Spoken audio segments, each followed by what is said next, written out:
Hi guys, it is Megan. I am here with another video. I have not been on this channel in like forever, but all those videos that were previously on this channel are on private. They're just for my own watching, viewing, whatever you want to call it. But I wanted to make this channel. I wanted to kind of reborn it and basically make it all about books, book hauls, book recommendations, books that I liked, books that I didn't like, anything books. I recently just got back into reading about, I don't know, like a year or two ago, and I've been just holding this video off, nervous to make it, and I'm just like pulling the punch right now and just making this video. So if you guys like this video, if you guys want to see more of me, please hit that subscribe button and make sure that you hit the notification bell, and please leave a like or a comment to let me know what I can do better next time, or any video recommendations that you guys would have for me. This video is all going to be about what books I've read during this whole quarantine COVID thing. I hope everyone is doing well and staying healthy out there, and I hope you guys enjoy this video. Okay guys, so I'm just going to start rattling off the books that I've been reading during this whole quarantine. I do have books that are not in physical copy. I recently have been doing like Apple books and stuff like that. They have like really cheap ebooks on there and stuff. But most books I do have physical copy. I do have a list of all the books I've read since I've been like writing them down and stuff. But the only books that I do not have in physical copy is The Perks of Being a Wallflower, and I'm sure everyone has, and their mother has, heard of that book. I think even like for my school, we were like supposed to read it in like 7th grade or something, like as like a group read, but I don't know if that's for everyone or not. But yeah, and then let's see, the 50 Shades of Grey. I only read the first two books, I think, out of the 3, but I did borrow them from a friend, so I do not have a physical copy anymore. Let's see, I think that's it though. So recently, since it's October, spooky season, you know, I did read a good Girl's Guide to Murder by Holly Jackson, and let's see, Good Girl, Bad Blood. And I am on the 3rd book right now, As Good as Dead. Like, these covers are everything though. I usually do not like hardcover books, and you'll notice that, but some of them, like, literally, like, I couldn't find the hardcover or the soft cover, so I just had to buy the hardcover, which is completely fine, but you know. But these look so good, like the artist and everything. So anyways, because I can't explain and I can't talk much, like I always stutter and everything, I'm just gonna read the backs of the books so you guys get a good idea of what the book is about. I'm sure you've already heard of this book. It's fluttering all over Book Talk right now, but if you guys haven't, I'm gonna read the back for you so you guys can either put it on your TBR or not. Okay, so A Good Girl's Guide to Murder. This is the story of an investigation turned obsession. Pretty and popular high school senior Andy Bell was murdered by her boyfriend Sal, who then killed himself. It was all anyone could talk about, and 5 years later, Pip sees how the tragedy still haunts her town. Now a senior herself, Pip decides to re-examine the closed case for her final project, at first just to cast doubt on the original investigation, but soon she discovers a trail of dark secrets that might actually prove Sal innocent, and the line between past and present begins to blur. Someone in Fairview doesn't want Pip digging around for answers, and now her own life might be in danger. So yeah, this is so good. And then so obviously, like, the 2nd and 3rd book kind of, you know, like there's different investigations that are going around and all that stuff now that she solved this one. So if you guys like thriller, mysteries, all that stuff, definitely pick up this trilogy. It has 3 books, obviously that's what trilogy means, and it's super good. Like I said, I'm only 160 pages into this one, and I'm just like, okay, I'm like, who is it? What's going on? Like, because I'm always trying to figure it out, but I can never guess who it is, who actually killed who. You know, it's just never a thing. Okay, this one, a touch of malice, a touch of ruin, and a touch of darkness. I did that wrong. It goes like this: a touch of darkness, a touch of ruin, and a touch of malice. Like, that's how it goes. But this follows Persephone and Hades. I'll read the back of the first one, and you can tell this one's annotated. I liked it a lot. Okay, and if you like Greek mythology, obviously pick this one up. Pick this whole series up. Pick everything up. Okay. This is a touch of malice. This is not even the first book. This is the last book. Okay, a touch of darkness. I'm gonna pick this up. Let's see. Persephone is the goddess of spring by title only. The truth is, since she was a little girl, flowers have shriveled at her touch. After moving to New Athens, she hopes to lead an unassuming life disguised as a mortal journalist. Hades, god of the dead, has built a gambling empire in the mortal world, and his favorite bets are rumored to be impossible. After a chance encounter with Hades, Persephone finds herself in a contract with the god of the dead, and the terms are impossible. Persephone must create life in the underworld or lose her freedom forever. The bet does more than expose Persephone's failure as a goddess, however, as she struggles to sow the seeds of her freedom, love for the god of the dead grows, and it's forbidden. Yeah, so, you know, if that attracted your interest, please go pick this up. Anyways, and I think there's also a touch of chaos coming out. And then there's also another one just in Hades' perspective, I believe, because this is just all in Persephone's, I think. I don't remember, it's been a while. And then I can pick them up. Okay, so I got the Shatter Me series. Everyone knows what the Shatter Me series is. And if you don't, I'm gonna read the back for you.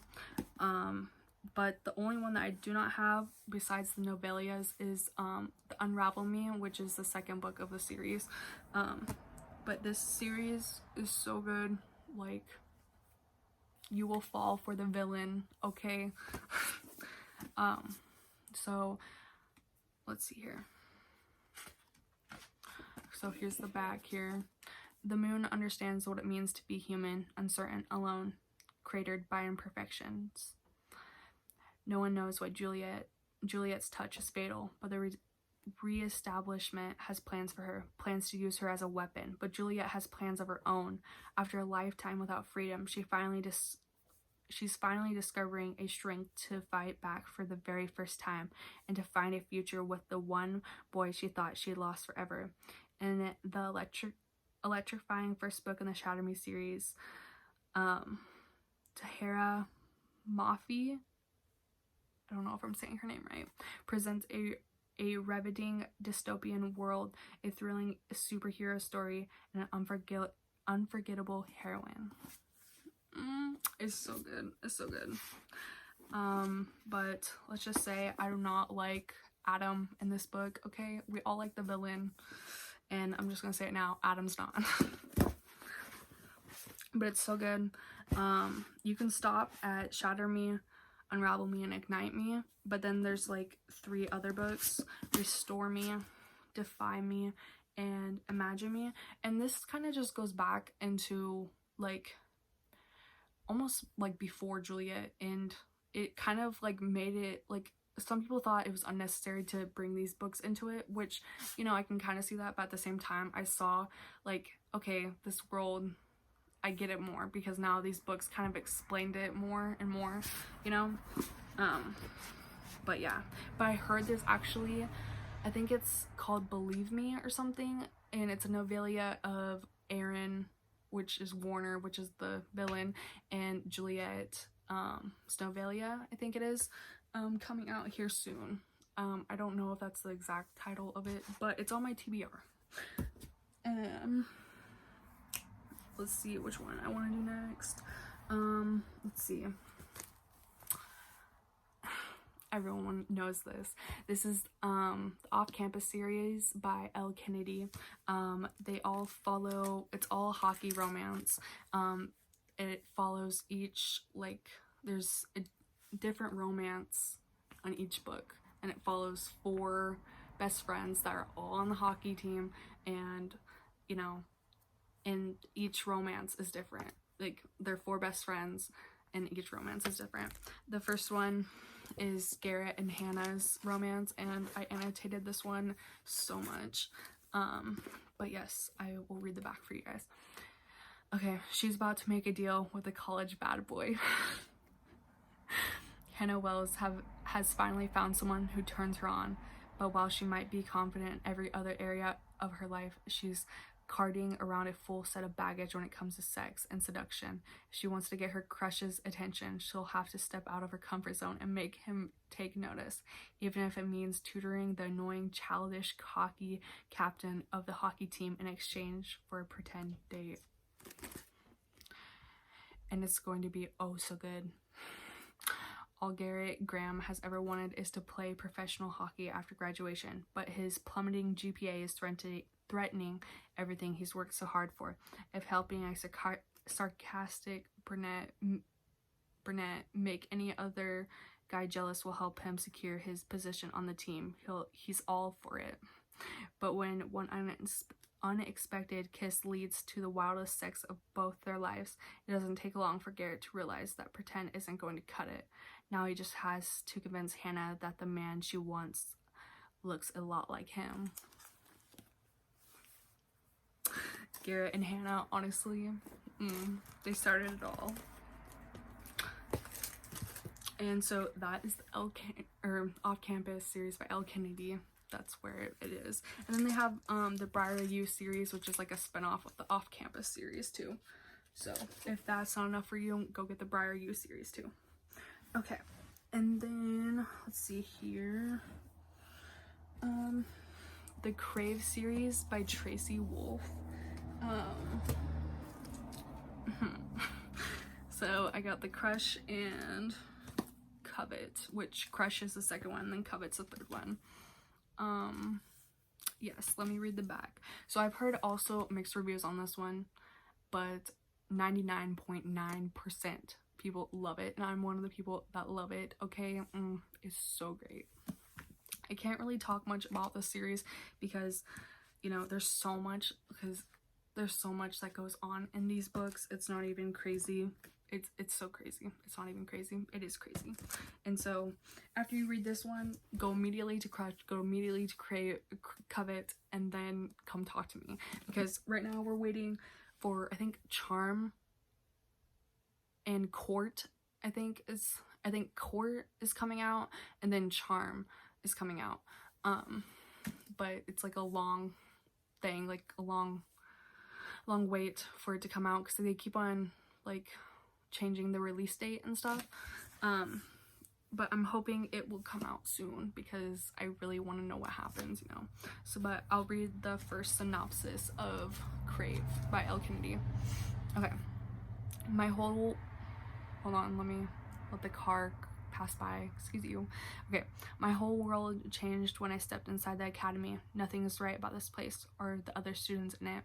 Here I am, a mere mortal among gods or monsters. I still can't decide which of these wearing factions I belong to, if I belong at all. I only know the one thing that unites them is their hatred of me. Then there's Jackson Vega, a vampire with deadly secrets who hasn't felt anything for 100 years, but there's something about him that calls to me, something broken in him that somehow fits with what's broken in me, which could spell death for us all, because Jackson walled himself off for a reason, and now someone wants to wake a sleeping monster, and I'm wondering if I was brought here intentionally as the bait. See how good it is? It's so good. It's so good. So if you want to read something like this, please pick it up. But I warn you now, the books are super big.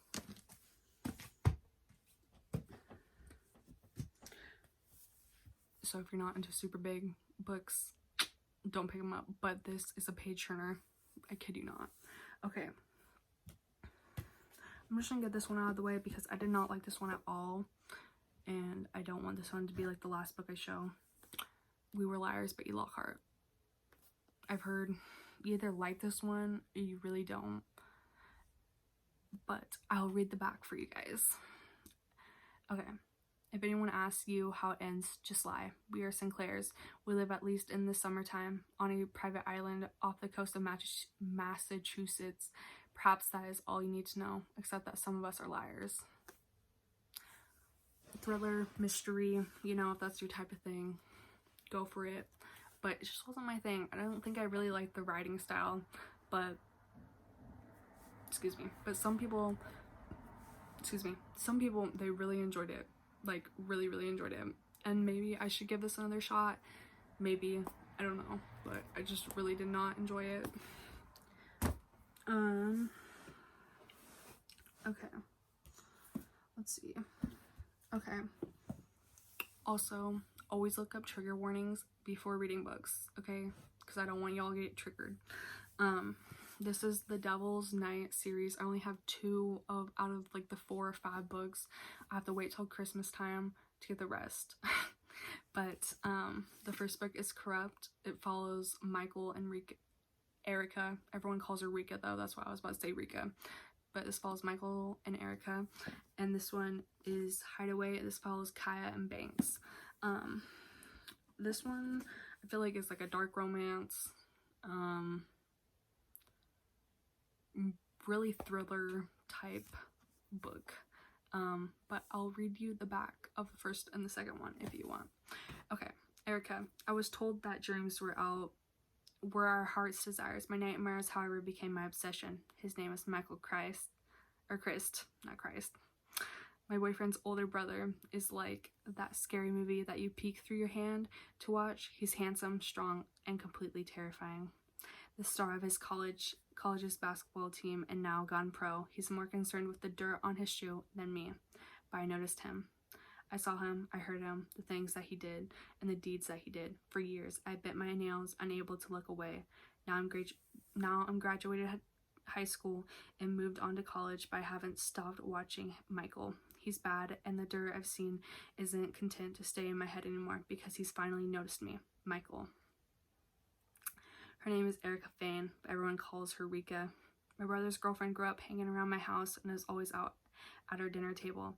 She looks down when I enter a room, and still when I am close. I can always feel the fear rolling off of her, and while I haven't had her body, I know I have her mind. That's all I really want anyway, until my brother leaves for the military and I find Rika alone at college, in my city, unprotected. The opportunity is too good to be true, as well as the timing, because you see, 3 years ago she put a few of my high school friends in prison. Now they're out. We've waited, we've been patient, and now every last one of her nightmares will come true. And that's Corrupt by Penelope Douglas. And you will be transfixed in this book. But the second book kind of goes the same. Yes, it's heavy, it's great, romance is great. Oh, it's so good. Okay, so let's see here. Okay, Midnight Sun by Stephanie Meyer. I waited like 10 years to read this book. Okay, Edward's perspective is everything. Okay, I don't really think I need to read the back to this. Everyone knows Twilight. Everyone knows the whole series. It was a whole thing. Like, yeah. Literally, people are comparing Twilight series to this. Like, if Twilight was like the modern Crave. Like, Crave is so much better than Twilight. That's what they keep on saying. And honestly, I don't know. It's a toss-up. So, yeah. If you want Edward's perspective, Midnight Sun, right here. That's basically all I have to say about that one. Okay. Ugly Love and It Ends With Us by the God tier Colleen Hoover. Ugly Love. Okay. It's not exactly love at first sight for Tate Collins when she meets the tormented and secretive Miles Archer. wouldn't even go so far as to consider themselves friends. The only thing Tate and Miles have in common is a mutual physical attraction that can't be denied. Once their desires are out in the open, they realize they might have stumbled on the perfect no-strings arrangement. He isn't looking for love, and she doesn't have time for it, so that leaves just the sex. What they've got could be surprisingly satisfying as long as Tate can stick to the 2 rules Miles has for her. Never ask about the past, don't expect the future. They think they can handle it, but everything is different when real emotions start to change the equation. Hearts get infiltrated, promises get broken, rules get shattered, love gets ugly. If you pick out anything out of this whole haul that I've had for you, pick up this. Shattering book. Shatter your heart, but it will put it back together again. I promise you. That's it. Okay. It ends with Us by Colleen Hoover. This will again shatter you to pieces, but it will put your heart back together. I promise. Okay. Lily hasn't always had it easy, but that never stopped her from working hard for the life she wants. She's come a long way from the small town in Maine where she grew up. She graduated from college, moved to Boston, and started her own business. So when she feels a spark with a gorgeous neurosurgeon named Ryle Kincaid, everything in Lily's life suddenly seems almost too good to be true. Ryle is assertive, stubborn, maybe even a little arrogant. He's also sensitive, brilliant, and has a total soft spot for Lily, but Ryle's complete aversion to relationships is disturbing. As questions about her new relationship overwhelm her, so do thoughts of Atlas, her first love, and a link to the past she left behind. He was her kindred spirit, her protector. When Atlas suddenly reappears, everything Lily has built with Ryle is threatened. With this bold and deeply personal novel, Colleen Hoover delivers a heart-wrenching story that breaks exciting new ground for her as a writer. Ends with Us as an unforgettable tale of love that comes at the ultimate price. Everything. This book is everything. Okay. Penelope Douglas. This is the first Penelope Douglas I have ever read. This is what got me into Penelope Douglas. This is what got me into romance. Okay, this book right here, Birthday Girl. It follows a girl, Jordan, and this guy named Pike. So, Jordan, he took me in when I had nowhere else to go. He doesn't use me, hurt me, or forget about me. He doesn't treat me like I am nothing, take me for granted, or make me feel unsafe. He remembers me, laughs with me, and looks at me. He listens to me, protects me, and sees me. I can feel his eyes on me over the breakfast table, and my heart pumps so hard when I hear him pull in the driveway after work. I have to stop this. It can't happen. My sister once told me there are no good men, and if you find one, he's probably unavailable. Only Pike Lawson isn't the unavailable one. I am. Pike. I took her in because I thought I was helping. She'd cook a few meals and clean up a little. It was an easy arrangement. As the days go by, though, it's becoming anything but easy. I have to stop my mind from drifting to her and stop holding my breath every time I bump into her in the house. I can't touch her. I shouldn't want to. The more I find my path crossing hers, though, the more she's becoming a part of me. But we're not free to give into this. She's 19 and I'm 38, and her boyfriend's father. Unfortunately, they both just moved into my house. Forbidden romance, angst, smut, everything that you need, that you didn't know you needed, right here. Birthday Girl. This is so good. Okay. Punk 57 by Penelope Douglas. This is like pen pals, enemies, like friends, enemies to lovers. Misha, where'd you go? I miss you. Seems like it's been forever that you've been gone. In 5th grade, my teacher set us up with pen pals from a different school, thinking I was a girl with a name like Misha. The other teacher paired me up with her student Ryan. My teacher, believing Ryan was a boy like me, agreed. It didn't take long for us to figure out the mistake, and in no time at all, we were arguing about everything: the best takeout pizza, Android versus iPhone, whether or not Eminem is the greatest rapper ever, and that was the start. For the next 7 years, it was us. Her letters are always on black paper with silver writing. Sometimes there's one a week or 3 in a day, but I need them. She's the only one who keeps me on track. talks me down and accepts everything I am. We only had 3 rules: no social media, no phone numbers, no pictures. We had a good thing going. Why ruin it? Until I run across a photo of a girl online named Ryan, high school senior, loves Gallows Pizza, and worships her iPhone. What are the chances? F it. I need a mirror. I just don't expect to hate what I find. Ryan. He hasn't written in 3 months. Something's wrong. Did he die? Get arrested? Knowing Misha, neither would be a stretch. Without him around, I'm going crazy. I need to know someone is listening. This is my own fault. I should have gotten his number, picture, or something. He could be gone forever. Or right under my nose. I wouldn't even know it. This book is everything. Oh my god. Okay, 2 more books, guys. We got Ryan's Bed by Tyjan. Please, someone tell me how to pronounce this author's last name. Or author's name, not last name. Okay. Always look up trigger warnings, okay? Just before I start. But this book is God tier. I love this book so much. It has a place in my heart for sure. Okay. I crawled into Ryan Jensen's bed that first night by accident. I barely knew him. I thought it was his sister's bed, her room. It took seconds to realize my error. I should have left. I didn't jump out. I didn't get embarrassed. I relaxed. And that night, in that moment, it was the only thing I craved. I asked to stay. He let me, and I slept. The truth, I never wanted to leave his bed. If I could have stayed forever, I would have. He became my sanctuary. Because 4 hours earlier, my twin sister killed herself.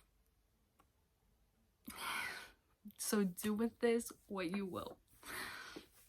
It's so good though. So good. Okay. Getting Lucky, number 7 by Cindy Madison. Okay. What's your lucky number? Lila Wilder is done being the shy chemistry nerd extraordinaire. While every other college student is out having fun, Lila is studying with her cat. Well, she's played it safe quite enough, thank you. So she creates a college bucket list, with item number 7 being a night of uninhibited, mind-blowing sex. But she needs some help from her man-whore best friend. Hockey player Beck Davenport thought Lila's transformation would be subtle. Man, was he wrong. With every item she takes off, Beck finds himself growing seriously hot for his sweet, brainiac best friend. And if he's not careful, he'll end up risking their friendship in order to convince Layla that he might just be her lucky number 7. And just ignore this cover, like, but it's so good. So good.